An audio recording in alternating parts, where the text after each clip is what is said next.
ಉನ್ನತ ಸ್ಥಾನಮಾನಗಳನ್ನು ಕಂಡ್ರ ನೀವು, ಅಥವಾ ನೀವು ಒಂದು ದೊಡ್ಡ ಹುದ್ದೆಯಲ್ಲಿರಬೇಕು ಅಂತ ಯಾವುದಾದ್ರೂ ರಾಜಕಾರಣಿ ಮುಖ್ಯಮಂತ್ರಿಗಳು ನಿಮಗೆ ಅವಕಾಶವನ್ನು ಕೊಟ್ಟರ ಹೇಗೆ? ಈಗ ಕನ್ನಡ ಚಳುವಳಿಯೇ ಅದ್ಭುತವಾದ ಸ್ಥಾನ ನನ್ನ ದೃಷ್ಟಿಯಲ್ಲಿ. ಈ ಚಳುವಳಿ ಅನ್ನೋದು ನಿರಂತರ, ಇದನ್ನು ಯಾರೂ ತೆಗಿಯೋಕ್ಕಾಗಲ್ಲ, ಕಿತ್ಕೊಳ್ಳೋಕ್ಕಾಗೋದಿಲ್ಲ. ಮತ್ತು ಈ ಚಳುವಳಿ ಯಾರು ಮಾಡೋಕ್ಕಾಗಲ್ಲ ಇನ್ನೊಬ್ಬರು.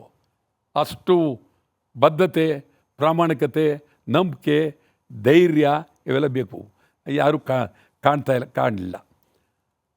ಆಗ ಆ ಸಂದರ್ಭದಲ್ಲಿ ನನಗೆ ಕನ್ನಡದ ಹೆಸರಿನಲ್ಲೇ ರಾಜ್ಯ ನಿರ್ಮಾಣ ಆಗಬೇಕು ಅಂತ, ಕನ್ನಡದ ಹೆಸರಿನಲ್ಲಿ ರಾಜ್ಯ ನಿರ್ಮಾಣ ಆಗಬೇಕು.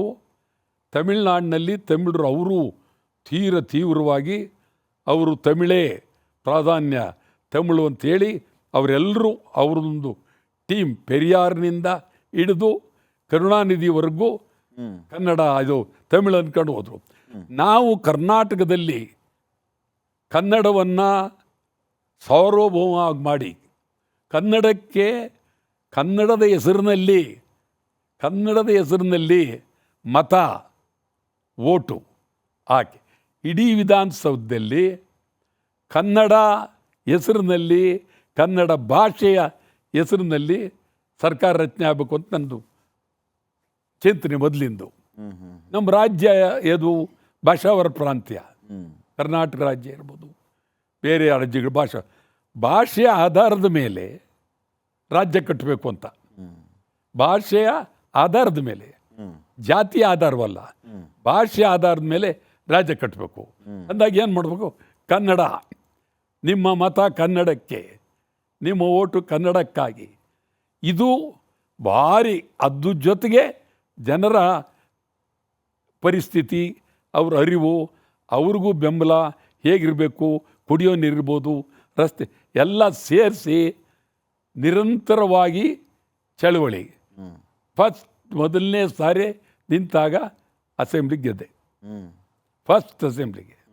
ನೀವು ಶಾಸಕರಾದ ಸಂದರ್ಭದಲ್ಲಿ ಒಂದು ಸಾಧನೆಯನ್ನು ಈಗಲೂ ನೆನಪು ಮಾಡ್ಕೊಳ್ಳೋ ರೀತಿ ಒಂದು ಮಾಡಿದಿರಿ. ಅದನ್ನು ನಮ್ಮ ವೀಕ್ಷಕರ ಜೊತೆಗೆ ಹಂಚ್ಕೊಳ್ತೀರಾ? ವೀರೇಂದ್ರ ಪಾಟೀಲ್ ಅವರು ಮುಖ್ಯಮಂತ್ರಿಗಳಿದ್ದಾಗ ನೀವು ಶಾಸಕರಾದ್ರಿ. ಈಗಿನ ಮುಖ್ಯಮಂತ್ರಿ ಸಿದ್ದರಾಮಯ್ಯ ಅವರು ಪೊಲೀಸರ ಟೋಪಿನ ಚೇಂಜ್ ಮಾಡಿದರೆ, ನೀವು ಅವಾಗ ಪೊಲೀಸರ ಚಡ್ಡಿನ ಚೇಂಜ್ ಮಾಡಿಸಿ ಪ್ಯಾಂಟ್ ಹಾಕ್ಸಿದ್ರಿ. ಆ ಸಂದರ್ಭ ಹೇಗಿತ್ತು? ಈಗಲೂ ನಿಮ್ಮನ್ನ ಪೊಲೀಸ್ ಇಲಾಖೆ ನೆನಪು ಮಾಡ್ಕೊಳ್ಳುತ್ತೆ ಈ ವಿಚಾರಕ್ಕೆ, ಏನು ಹೇಳ್ತೀರಿ? ಅವರು ನನ್ನ ಬಗ್ಗೆ ಪ್ರೀತಿ ಇಟ್ಟಿರೋಷ್ಟು ಯಾರ ಬಗ್ಗೆನೂ ಇಟ್ಟಿಲ್ಲ ಪಾಪ.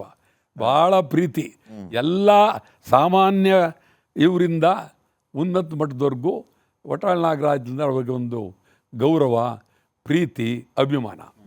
ನಾನು ಮದ್ರಾಸ್ಗೆ ಹೋಗಿದ್ದಾಗ ನಿಮ್ಗೆ ಹೇಳ್ತೀನಿ, ಆ ಸಿನಿಮಾ ನಟರಲ್ಲಿ ಕರ್ಕೊಂಬರೋದಕ್ಕೆ ಮದ್ರಾಸ್ಗೆ ಹೋದಾಗ ನಾನು ನೋಡಿದೆ, ನನ್ನ ಕಣ್ಣು ಬಿದ್ದದ್ದು ಅಲ್ಲಿ ಪೊಲೀಸ್ನವ್ರಿಗೆ ಪ್ಯಾಂಟು. ಆಗಲೇ ಮದ್ರಾಸ್ ರಾಜ್ಯದ ಹೆಸರೇ ಮದ್ರಾಸ್. ಆಗ ನಮ್ಮಲ್ಲಿ ಮೈಸೂರು ರಾಜ್ಯ ಇತ್ತು ಅವಾಗ ಅಲ್ವಾ?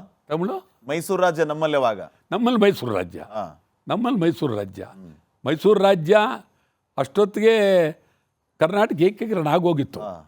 1956 ನವೆಂಬರ್ 1 ಕರ್ನಾಟಕ ಏಕೀಕರಣ ಆಗೋಗಿತ್ತು. ಅಲ್ಲ, ನೀವು ಈ ಮದ್ರಾಸ್ಗೆ ಈ ಸಿನಿಮಾ ವಿಚಾರಕ್ಕೆಲ್ಲ ಹೋದ ಟೈಮಲ್ಲಿ ಇಲ್ಲಿ ಮೈಸೂರು ರಾಜ್ಯದ ಇದು ಇತ್ತಲ್ಲ? ಇಲ್ಲ, ನಾನು ಹೋದಾಗ 59ಕ್ಕೆ ಆಗೋಗಿತ್ತಲ್ಲ, ಏಕೀಕರಣ ಆಗೋಗಿತ್ತು. 56ಕ್ಕೆ ಹೋಗಿದ್ದೆ. ಆವಾಗ ಮೈಸೂರಾಗಿ ಇತ್ತು ಹೆಸರು, ಅದನ್ನೇನು ಬದಲಾವಣೆ ಇರಲಿಲ್ಲ. ಮೈಸೂರು ರಾಜ್ಯ, ವಿಶಾಲ ಮೈಸೂರು ಏನೇನೋ ಕರಿತಾ ಇದ್ರು ಆವಾಗ. ಆದರೆ ಕರ್ನಾಟಕ ಅಂತ ಇನ್ನೂ ನಾಮಕರಣ ಆಗಿರಲಿಲ್ಲ. ಸೊ ಆವಾಗ ಮದ್ರಾಸ್ಗೆ ಹೋದಾಗ ಪ್ಯಾಂಟು, ನಾನು ಇಲ್ಲಿ ಬಂದಾಗ ನನ್ನ ಅರೆಸ್ಟ್ ಮಾಡೋಕ್ಕೆ ಬರ್ತಿದ್ದಲ್ಲ, ಬಂದ ಮಾಡೋದಕ್ಕೆ ಪಾಪ ಚಡ್ಡಿ ಹಾಕ್ಕೊಂಡು ಅವ್ರ ಪರಿಸ್ಥಿತಿ ಏನು ಹಿಂಗೆ ಬರ್ತಾರೆ. ಈ ರಿಸರ್ವ್ ಪೊಲೀಸ್ ಇರ್ಬೋದು, ಈ ನಮ್ಮ ಪೊಲೀಸ್ ಇರ್ಬೋದು, ಚಡ್ಡಿ ಬರೀ ಮಂಡಿ ಕಾಲು ಎಲ್ಲ ಬಿಟ್ಕೊಂಡು ಇರ್ತಾರಲ್ಲ ಅಂಥೇಳಿ. ಆಮೇಲೆ ಇದು ಟ್ರಾಫಿಕ್ನವ್ರೂ ಅವ್ರಿಗೊಂದು ಬಿಳಿ ಕೋಟ್ ಇಷ್ಟುವರೆಗೆ, ಅದು ಬಿಟ್ಟರೆ ಅವರು ನಿಂತು.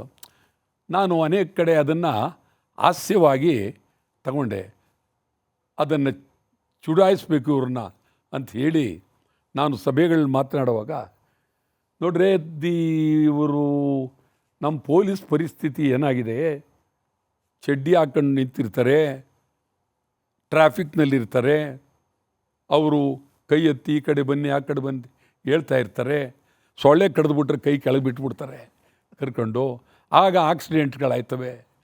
ಇದು ಆಗ ನಾನು ಭಾಳ ಪೊಲೀಸ್ನವ್ರ ಬಗ್ಗೆ ಇದೆಲ್ಲ ಹೇಳಿ ಅವ್ರ ಪರಿಸ್ಥಿತಿ ನೋಡ್ರಿ ಅವ್ರದ್ದು, ಹಿಂಗೆ ಕೈ ಎತ್ತನ ನಿಲ್ಲಿಸಿ ಅಂತ ಬಂತು, ಅಲ್ಲಿ ತೊಡೆ ಕಡಿತು ಅಂದ ತಕ್ಷಣ ಕೈ ಬಿಡಲೇಬೇಕು ಅವನು. ಕೈ ಬಿಟ್ಟ ಅಂದ್ರೆ ಮುಂದ್ಗತಿ ಏನು, ಈ ಥರ ಅನೇಕ ಆಗ್ತದೆ ಅಂತೇಳಿ ಅವ್ರನ್ನ ಭಾಳ ಅವ್ರ ಬಗ್ಗೆ ಚಿಂತನೆ ಮಾಡಿದ್ದೀನಿ.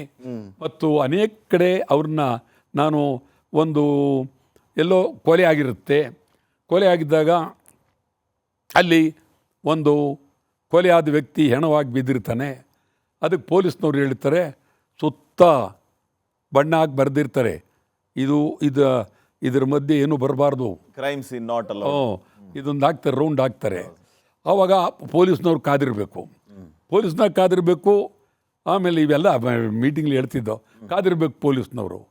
ಹೆಣ ಹಿಂಗೆ ಮಲಗಿರುತ್ತೆ, ಈ ಪೊಲೀಸ್ನವ್ರನ್ನೆಲ್ಲ ಕೂತಿರ್ತಾನೆ, ಅದೆಲ್ಲೋ ಹೋಗಿ ಹಿಂಗೆ ಕೈ ಹಾಕುತ್ತೆ ಈ ಕಡೆ ಕೈ ಬಿತ್ತು ಅಂತಂದರೆ ಅದು ಜೀವ ಇದೆ ಅಂತಲಲ್ಲ, ಏನೋ ಸಾಮಾನ್ಯವಾಗಿ ಬೀಳುತ್ತೆ.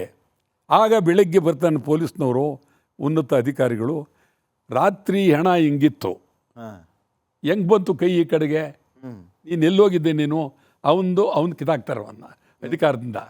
ಅವ್ರಿಗೆ ಎಷ್ಟು ತೊಂದರೆಗಳಿದೆ ಅಂತೇಳಿ ಅವ್ರನ್ನ ಭಾಳ ಅತಿಯಾಗಿ ಹೇಳಿ ಇವರ ಸಮಸ್ಯೆಗಳು. ಯಾಕಂದ್ರೆ ನಾವು ಪೊಲೀಸ್ ಅಂದರೆ ಕೆಟ್ಟವರು ಅನ್ನೋ ಭಾವನೆ ಇದೆ, ಅದಾಗಬಾರ್ದು. ಯಾವ್ದು ಹೇಳಬೇಕು ಅದನ್ನೂ ಹೇಳಬೇಕು, ಯಾವ್ದು ಅನ್ಯಾಯ ಅದನ್ನು ಅನ್ಯಾಯ ಅಂತ ಹೇಳಲೇಬೇಕು ಅಂತ. ಅವ್ರ ಪರವಾಗಿ ಕೇಳೋರು ಯಾರೂ ಇಲ್ಲ, ಮತ್ತು ಅವರು ಸತ್ಯಾಗ್ರಹ ಮಾಡೋಂಗಿಲ್ಲ, ಚಳುವಳಿ ಮಾಡೋಂಗಿಲ್ಲ, ಪರವಾಗಿ ಯಾರು ಹೇಳಲೇಬೇಕಲ್ಲ. ನಾನೇ ಮೊದಲಿಂದಲೂ ಹೇಳಿ, ನಾನು ಗೊತ್ತಾಯ್ತು ಆವಾಗ ವೀರೇಂದ್ರ ಪಾಟೀಲ್ ಚೀಫ್ ಮಿನಿಸ್ಟ್ರು, ನಾನು ಅಸೆಂಬ್ಲಿ ಮೆಂಬರ್ 67, ವೀರೇಂದ್ರ ಪಾಟೀಲ್ 69. ನಾನು ನೋಡಿ ಪ್ಯಾಂಟ್ ಕೊಡಿಸ್ಬೇಕು ಅಂತ ಹೇಳಿ ಭಾಳ ಮನಸ್ಸಿಗೆ ಬಂದ್ಬಿಡ್ತು. ಚೀಫ್ ಮಿನಿಸ್ಟರ್ನ ಭೇಟಿ ಮಾಡಬೇಕು ಅಂತೇಳಿ ಹೋದೆ, ನಾನು ಒಬ್ಬನೇ ಹೋದಾಗ ಅವರು chief minister air marshal Arjun Singh ಜೊತೆಲಿ ಮಾತಾಡ್ತಾಯಿದ್ರು ಒಳಗಡೆ, ವೀರೇಂದ್ರ ಪಾಟೀಲ್. ಆಮೇಲೆ ನಾನು ಕೂತಿದ್ದೆ, ಮಾತು ಮುಗಿತು, ಇಬ್ಬರು ಎದ್ದು ಬಂದರು. ಅರ್ಜುನ್ ಸಿಂಗ್ ಅವರು ಭಾಳ ಏನು ಗ್ರೇಟ್ ಪರ್ಸನಾಲಿಟಿ ವೀರೇಂದ್ರ ಪಾಟೀಲ್ ಅವರು. Mister Arjun Singh is mister Vatal Nagaraj. ಏನು ಪ್ರೀತಿಯಿಂದ ಮೈಕೋಲಿ, ಏನು ಪ್ರೀತಿ, ಎಂಥ ಗ್ರೇಟ್ ಪರ್ಸ್ನಾಲಿಟಿ ವೀರೇಂದ್ರ ಪಾಟೀಲ್. ನಾನು ನೋಡಲೇ ಇಲ್ಲ ನನ್ನ ಜೀವನದಲ್ಲಿ ಅಂಥ ರಾಜಕಾರಣ ನೋಡಲೇ ಇಲ್ಲ. ಮೈ ಕೊಲೀಗ್ ಅಂತ ಪರಿಚಯಿಸಿದ್ರು ನಿಮ್ಮನ್ನು ಎಂತ ಹೇಳ್ಬಿಟ್ರಲ್ಲ, ನಾನು ಅಸೆಂಬ್ಲಿ ಮೆಂಬರು, ಮೈ ಕೊಲೀಗ್ ಅಂತ ಅಂದರು. ತಪ್ಪೇನಿಲ್ಲ, ಅದು ಹೊಂದಾಣಿಕೆ ಆಗುತ್ತೆ ಅಷ್ಟು ಹೇಳಿದ್ರು ಪಾಪ.